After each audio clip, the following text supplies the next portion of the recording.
Good evening बच्चों। तो मैं सोफिया मैम आपके लिए केमिस्ट्री की एक और नई वीडियो के साथ में। तो हम यहाँ पर 2019 का थोड़ा हम प्रीवियस बैक ईयर में जा चुके हैं और हम 2019 में जो हमारा सीबीएसई का पेपर आया था वो हम यहाँ पर सॉल्व कर रहे हैं। सो मैं आपको पास्ट में लेके जा रही हूँ और 2019 का पेपर सॉल्व करवा रही हूँ। 2020 इस साल का जो पेपर है वो हम ऑलरेडी सॉल्व कर चुके हैं। जिन बच्चों को भी 2020 का पेपर देखना है वो प्लेलिस्ट के फोल्डर में जाएंगे, 2020 सीबीएसई एग्जाम पेपर डालेंगे, वहाँ पर आपको मेरी जितनी भी 2020 पेपर की वीडियोज़ हैं वो सारी की सारी वीडियोस आपको वहां से मिल जाएंगी। सो 2020 का पेपर अगर आप लोगों को देखना है तो आप वहां से देख सकते हैं और 2019 का पेपर मैं भी आपको करवा रही हूँ। सो आपके लिए 2019 का भी एक फोल्डर बना दिया गया है। अभी तक जितने क्वेश्चंस हुए हैं वो सारे उस 2019 के फोल्डर में आपको अवेलेबल है। सो मैंने आपको जैसा कि बताया था कि एग्जाम पेपर को सॉल्व करना काफ़ी आसान होता है और काफ़ी ज़रूरी भी होता है। रीज़न इज़ दैट कि एग्ज़ाम पेपर को जब हम सॉल्व करते हैं तो हमें एक क्राइटेरिया मिलता है कि हमारे प्रीवियस ईयर्स के अंदर क्वेश्चंस कैसे आ चुके हैं और हमारे क्वेश्चन का पैटर्न क्या है और इस साल हमें जो क्वेश्चंस आने वाले हैं उनका पैटर्न क्या होगा। सो क्वेश्चन पेपर देखना, क्वेश्चन पेपर सॉल्व करना बहुत ही ज़्यादा ज़रूरी होता है। मैं जानती हूँ अभी मिडिल सेशन है तो बहुत सारे बच्चों के सारे टॉपिक्स, सारा कंटेंट नहीं हो पाया होगा, लेकिन जो भी चैप्टर जैसे आपने पढ़े हैं तो इनको जो भी इन क्वेश्चन पेपर्स की हेल्प से आप उन क्वेश्चंस को कवर करने की कोशिश करें तो आपको समझ में आएगा कि अभी तक आपने क्या पढ़ा है और आपको क्या पढ़ना चाहिए। सो चलते हैं हम हमारे 2019 के क्वेश्चन पेपर की तरफ। 2019 सीबीएसई क्वेश्चन पेपर।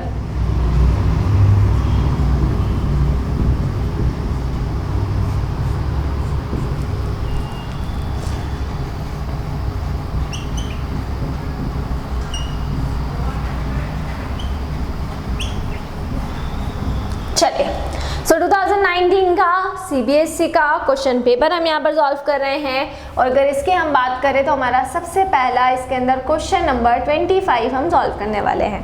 बोले मैम क्वेश्चन नंबर 25 क्यों हम सॉल्व कर रहे हैं? क्योंकि क्वेश्चन नंबर 27, क्वेश्चन नंबर 26 मैं आपको ऑलरेडी करवा चुकी हूँ तो वो आप वहाँ पर प्लेलिस्ट के फोल्डर में जाके देख सकते हैं। सो अब हम प्रोसीड करेंगे हमारा question number 25।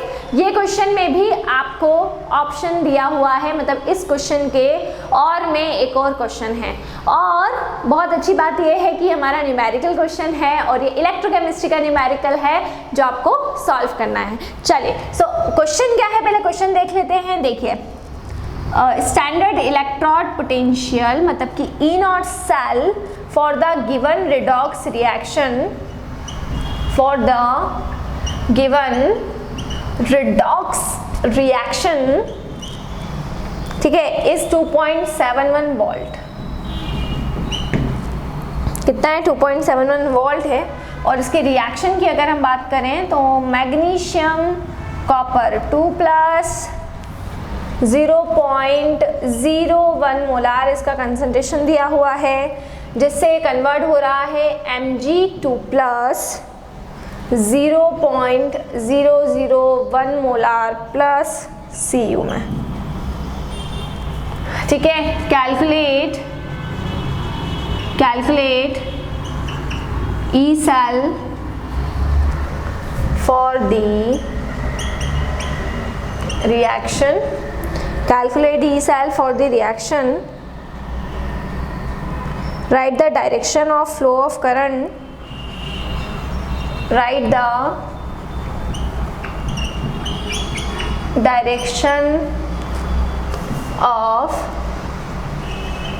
flow of current when an external opposite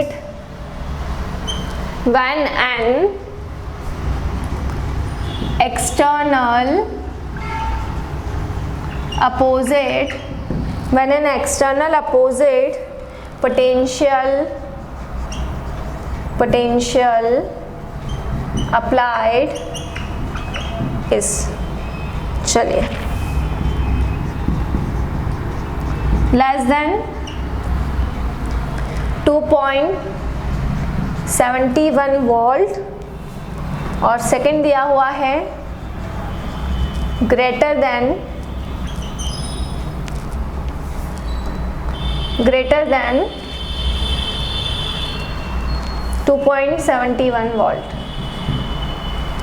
ठीक है, तो ये आपका क्वेश्चन दिया हुआ है। सो बेसिकली ये क्वेश्चन की अगर हम बात करें तो ये क्वेश्चन क्या है, सबसे पहली चीज़ बेटा आपको दे रखी है कि E naught cell for the given redox reaction आपको दे रखा है 2.71 वोल्ट।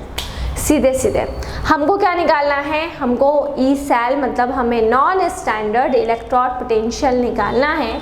हमें डायरेक्शन बताना है कि करंट किस डायरेक्शन में जाकर क्या हो रहा है, फ्लो हो रहा है जब कोई एक्सटर्नल अपोजिट पोटेंशियल उस पर अप्लाई किया जाता है लेस देन 2.71 वोल्ट का और ग्रेटर देन 2.71 वोल्ट का। तो सबसे फर्स्ट हमारा जो फोकस है ना बच्चों, सबसे पहला फोकस तो हमारा है कि हम ई सेल को कैसे कैलकुलेट करें, ई सेल को हम कैसे निकालें। तो सबसे पहला जो हमारा फोकस होना चाहिए वो ई सेल को कैलकुलेट करने का होना चाहिए। सो हम जानते हैं कि जब हमें स्टैंडर्ड इलेक्ट्रोड पोटेंशियल दिया हुआ रहे तो स्टैंडर्ड की हेल्प से जब भी हमें नॉन स्टैंडर्ड इलेक्ट्रोड पोटेंशियल निकालना रहेगा, सो स्टैंडर्ड की हेल्प से हम नॉन स्टैंडर्ड को कैसे निकाल सकते हैं, हम एक इक्वेशन यहाँ पर अप्लाई करते हैं और उस इक्वेशन को हम कहते हैं नर्स्ट इक्वेशन। ठीक है, सो स्टैंडर्ड इलेक्ट्रोड पोटेंशियल आपको दे रखा है ई नॉट सेल, जब सारी कंडीशन स्टैंडर्ड है, कॉन्सेंट्रेशन भी स्टैंडर्ड है, प्रेशर भी स्टैंडर्ड है, ठीक है, और वॉल्यूम भी स्टैंडर्ड है, सब चीज़ें जब स्टैंडर्ड होती है सो उसको हम कहते हैं स्टैंडर्ड इलेक्ट्रोड पोटेंशियल। लेकिन नॉन स्टैंडर्ड इलेक्ट्रोड पोटेंशियल बेटा कब बोला जाता है, नॉन स्टैंडर्ड इलेक्ट्रोड पोटेंशियल का मतलब होता है जब इनमें से कोई भी एक चीज़ जो रहती है वो जब कैसी हो जाती है, वो नॉन स्टैंडर्ड हो जाती है। ठीक है, कोई भी एक चीज़ वेरी कर जाती है तो उस इलेक्ट्रोड पोटेंशियल को हम नॉन स्टैंडर्ड इलेक्ट्रोड पोटेंशियल कहते हैं और नॉन स्टैंडर्ड इलेक्ट्रोड पोटेंशियल को हम स्टैंडर्ड इलेक्ट्रोड पोटेंशियल की हेल्प से ही कैलकुलेट करते हैं। ठीक है, सो चलिए मैं यहाँ पे नास्ट इक्वेशन लिख दे रही हूँ, हम वैसे पढ़ चुके हैं नास्ट इक्वेशन। सो हम बढ़ते हैं हमारे सोल्यूशन की तरफ। So E cell is equals to में ई नॉट सेल में 0.059 अपॉन n, ठीक है, क्लियर, लॉग, ठीक है, लॉग केसी रख सकते हैं हम यहाँ पर, कंसंट्रेशन बेसिकली हम इसको बोलते हैं। सो लॉग केसी हमने यहाँ पर ले लिया है, ठीक है, डिसोसिएशन कांस्टेंट जो भी हमारा है। सो ई सेल तो हमारा एज इट इज़ रहेगा। ई नॉट सेल की वैल्यू आपको दे रखी है, कितनी दे रखी है, ई नॉट सेल की वैल्यू 2.71 दे रखी है माइनस 0.059। और अगर हम बहुत ध्यान से रिएक्शन को देखें तो इस रिएक्शन के अंदर क्योंकि 2 इलेक्ट्रॉन गेन हो रहे हैं या डोनेट हो रहे हैं, दैट्स वाई यहाँ n की जगह पे क्या आ जाएगा, n की जगह पे आ जाएगा 2, लॉग एज इट इज़ रहेगा। अब यहाँ पर हम जो भी कॉन्सेंट्रेशन हमको दे रखा है यानी कि 0.001 यहाँ पर दे रखा है और यहाँ पर 0.01 दे रखा है। केसी का मतलब होता है प्रोडक्ट अपॉन रिएक्टेंट, मतलब ऊपर आप प्रोडक्ट के जो आयन से उसका कंसंट्रेशन रखते हैं और नीचे आप जो आपके रिएक्टेंट का कंसंट्रेशन है वो रखते हैं। तो क्या मैं 0.001 को कन्वर्ट कर लूँ अगर साइंटिफिक नोटेशन के अंदर, तो वो कन्वर्जन कैसे होगा, इसको मैं 0.001 को ऐसा लिख सकती हूँ 10⁻⁻3। रीजन इज दैट कि मैं इस डेसिमल को शिफ्ट कर रही हूँ 1 पोजीशन, 2 पोजीशन और 3 पोजीशन, तो मैं राइट की तरफ इसको शिफ्ट कर रही हूँ। दैट्स वाई यहाँ पे जो पावर रहेगी वो माइनस में हो जाएगी, तो वो हो जाएगा आपका 10⁻⁻3। तो यहाँ पर आ जाएगा आपका 10⁻⁻3। अगर मुझे 0.01 को कन्वर्ट करना रहेगा तो ये हो जाएगा आपका 10⁻⁻2। तो ऊपर आ जाएगा 10⁻⁻3 और नीचे आ जाएगा 10⁻⁻2।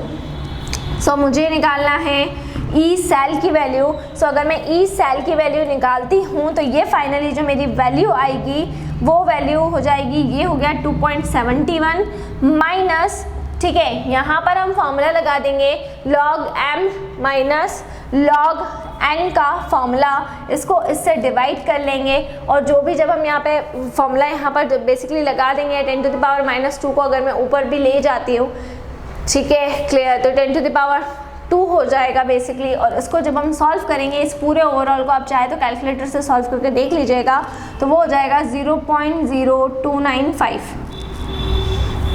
तो इतने को कैलकुलेट करने के बाद 2.71 से 0.0295 को मैंने क्या कर दिया है, माइनस कर दिया है, विच इज़ 2.7395 वोल्ट। ये आ चुका है मेरा स्टैंडर्ड इलेक्ट्रोड पोटेंशियल।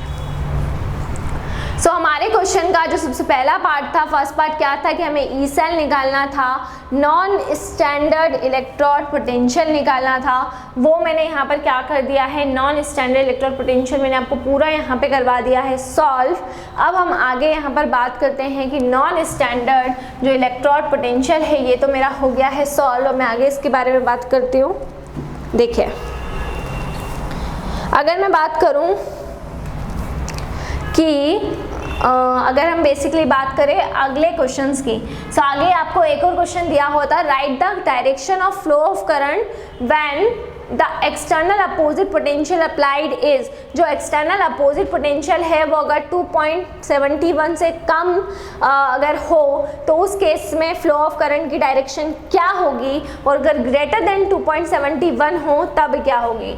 सो पहले हम बात करते हैं कि फ्लो ऑफ करंट जब एक्सटर्नल अपोजिट पोटेंशियल जो है वो 2.71 वोल्ट से क्या होगा, कम का होगा, तब यहाँ पर क्या होगी, तो 2.71 वोल्ट से अगर वो कम का होगा तो जो डायरेक्शन होगी फ्लो ऑफ करंट की वो कहाँ से कहाँ होगी, कॉपर से लेकर मैग्नीशियम तक होगी, क्योंकि 2.71 वोल्ट से कम का अपन ने अपोजिट पोटेंशियल अप्लाइड किया है। सो यहाँ पर अगर हम बात करें कि यहाँ पे जो करंट की डायरेक्शन होगी वो कॉपर से लेकर कहाँ तक की होगी, कॉपर से लेकर मैग्नीशियम तक की वो डायरेक्शन हो जाएगी। कॉपर टू मैग्नीशियम करंट की क्या होगी, डायरेक्शन होगी, यानी कि cathode to anode, cathode to anode, है ना, सेम डायरेक्शन जिसको हम कह सकते हैं। लेकिन अगर ग्रेटर देन 2.71 हो गया है तो डायरेक्शन क्या हो जाएगी, डायरेक्शन जस्ट रिवर्स हो जाएगी। मतलब अब डायरेक्शन हो जाएगी magnesium to copper, which means anode to cathode, anode to cathode, which is opposite in direction, opposite in direction, ठीक है ना, तो अपोजिट इन डायरेक्शन। सो इस तरीके से आप यहाँ पर कैलकुलेट कर सकते हैं। जो भी हमारी ई नॉट सेल की वैल्यू है रिडॉक्स रिएक्शन के लिए वो 2.71 वोल्ट दिया हुआ था, ठीक है, मैग्नीशियम कॉपर, फिर मैग्नीशियम 2+ और कॉपर से हमने किया ई सेल की वैल्यू हमको इस रिएक्शन के लिए निकालनी थी, और फ्लो ऑफ करंट भी इसके अंदर लिखना था, तो लेस देन 2.71 वोल्ट और ग्रेटर देन 2.71 वोल्ट में डायरेक्शन भी हमने बता दी है। तो एक रिव्यू कर लेते हैं, स्मॉल रिव्यू इस क्वेश्चन का, कि इस क्वेश्चन को जो हमने सॉल्व किया, सो हमने कैसे सॉल्व किया, ये था हमारा क्वेश्चन नंबर बच्चों 25 ये हमारा था। और इस क्वेश्चन के अंदर हमने कुछ भी नहीं किया है। हमने सबसे first of all E naught cell हमें रिडॉक्स रिएक्शन के लिए कितना दे रखा था, 2.71 वोल्ट यहाँ पर हमको दे रखा था। मैग्नीशियम और कॉपर दोनों की हमने रिएक्शन करवाई, तो यहाँ पर हमारा मैग्नीशियम 2+ में कन्वर्ट हुआ और कॉपर यहाँ पर हमारा सिंगल निकल गया है।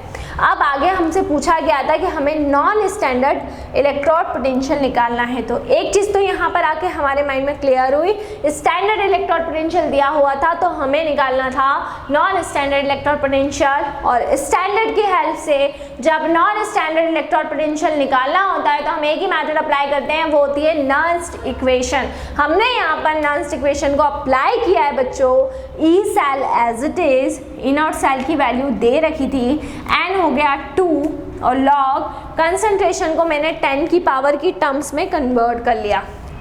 जैसे इसको सॉल्व किया इतने पार्ट को, सो आया मेरा 0.0295, 2.71 में से 0.0295 को मैंने किया माइनस, तो ई सेल की वैल्यू आ गई।